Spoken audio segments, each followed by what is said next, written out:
everybody? Yo. So, smooth little fight card last night in Tahoe on ESPN Plus. Top ranked card, Bob Ram, all those guys. It was the FA Ajagba versus Goodall card, whatever you want to call him. 10-round contest, a heavyweight. Heavyweight is big boys. That was the main event. But before we get into the main event, talk about that undercard. First fight I want to talk about on the undercard was Antonio Morales versus Skylar Lacey. It was a 6-round contest, a heavyweight. Heavyweight is big boys.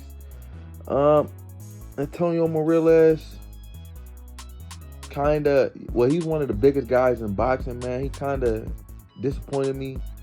I felt like he should have used his reach a little more in that fight against Lacey. He wasn't using his reach at all.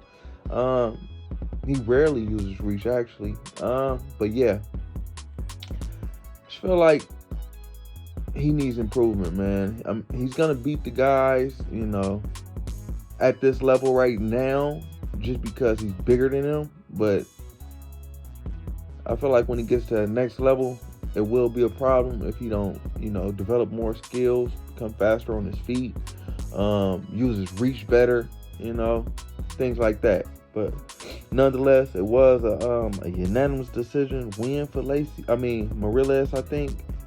So yeah, good job, Antonio Morales, getting that win, keeping your career going with the winning ways, man. Good job. All right, next fight I want to talk about on the card was Landolfo Delgado versus Luis Ramos. Landolfo Delgado, yeah, man, he put on a hell of a show. I ain't gonna lie. He said he used to fight over there in Cuba, if I'm not mistaken, and he got that, that Cuban style, and he's Mexican, so he's gonna come forward. He has that Mexican style, so he has the best of both worlds. And he showed at this fight, man, being patient, waiting on his opportunity to counter. And he did. He was countering Luis Ramos pretty handily, and got him out of there, man. Freaking Robert Garcia had to come help him up and cut his gloves off. And I'm like, man, good job, Robert Garcia. You're a hell of a sportsman for doing that for the opposite fighter, But good job, Landolfo Delgado, getting that win, making himself another player. Well, he is another player at 140 pounds, So I want to see him in there with the next tier now, because 140 pounds is quickly becoming one of the strongest divisions in boxing, man. And I'm liking what I see from Landolfo. So good job getting that win. Your 19th of your career, 19-0, 14 KOs now. All right, next fight I want to talk about on the card. It was a 10-round contest of junior welterweight. Junior welterweight was 140 pounds. Did know it was Henry LeBron versus William Foster III. Henry LeBron and William Foster had a lot of bad blood. I'm not going to say bad blood, but I know William Foster had like a little cocky smirk on his face at the press conference and was smiling all while he was in the ring. And I guess he thought he, had the upper hand against LeBron, but LeBron he took that smile away this fight, man. He kind of proved himself to me. I feel like, William Foster was actually a pretty good fighter, man. He's a come forward fighter. He'll put a lot of pressure on you. If you break down, he'll break you. I see that was his MO from the beginning. He was trying to break LeBron, which LeBron didn't, give into. I feel like LeBron, he could have broke a couple times there. It was a tremendous amount of pressure on him, but he held up and he kept his composure and he got the win. Versus William Foster III, he even hurt William Foster III a couple times when he was leaning in, rushing in. He started realizing all he had to do is take a step back and then throw. Take a step back, then throw. So I felt like he started to get the timing down, and once he did, it was smooth sailing on his way to another win, to keep his winning ways going and his career on track. So good job, Henry LeBron, getting that win, making another player at 140 pounds. Man, I'm telling you, 140 pounds is deep as hell. We got some dogs at 140 right now. Yeah, good job getting that win. Next fight I want to talk about on the card, it was Brandon Moore versus Robert Sims. Brandon Moore was 12-0 with 8 KOs.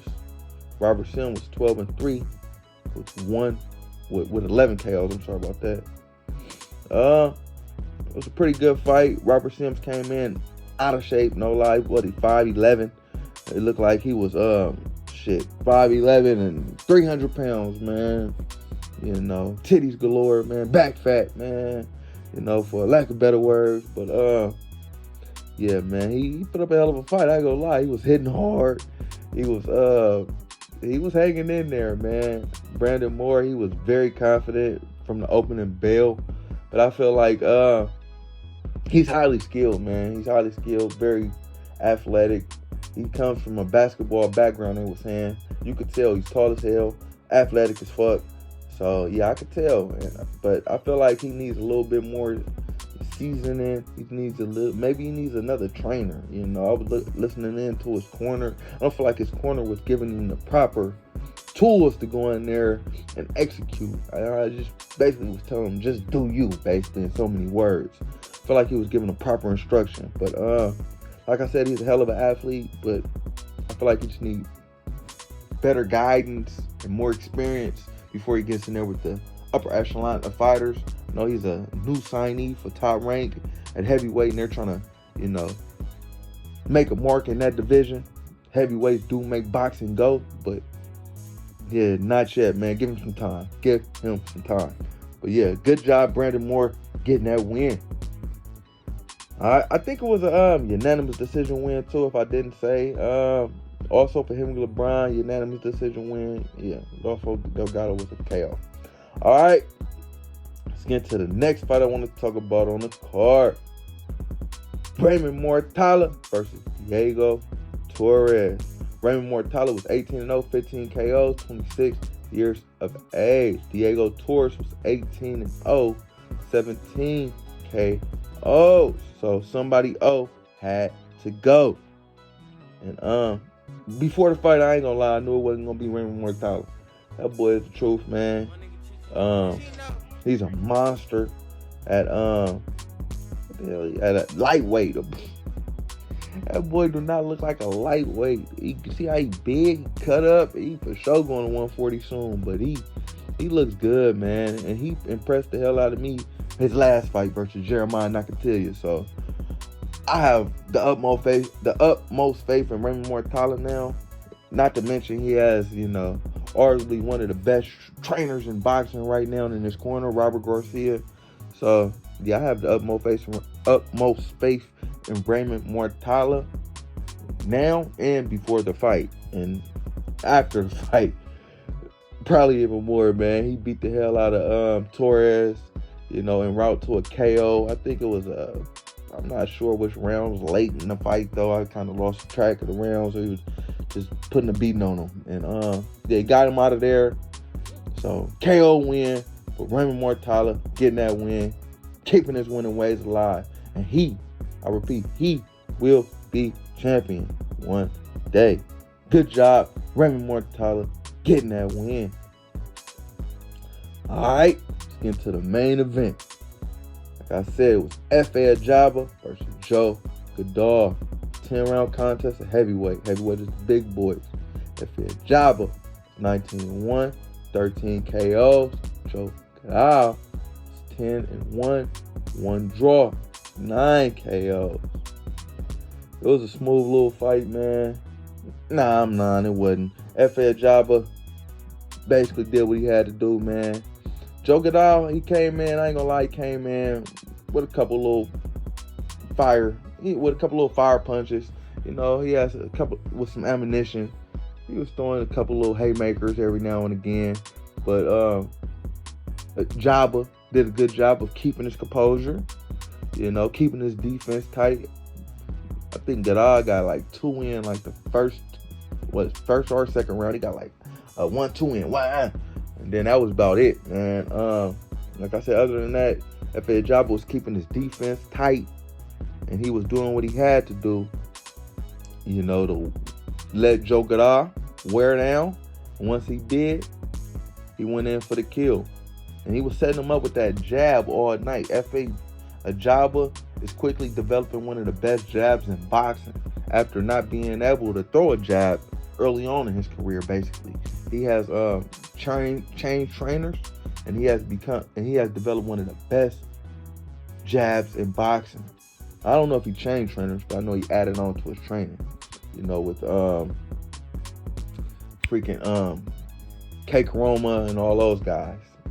Cause I seen he still had his Nigerian peeps in the corner too, so I don't know how that worked. But yeah, man, he put on a hell of a show.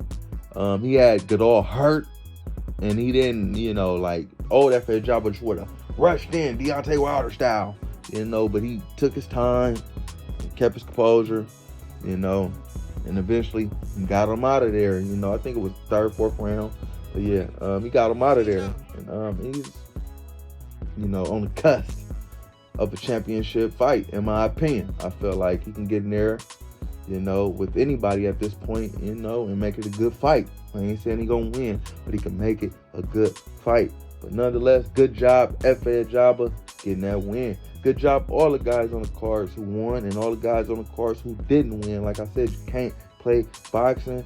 So, good job, guys, man, getting in there. Take another level of heart to get in the ring and put your life on the line. So, it is what it is, and it was what it was. But, yo, like, comment, subscribe, all that shit, people. Rob's World of Boxing. Yeah.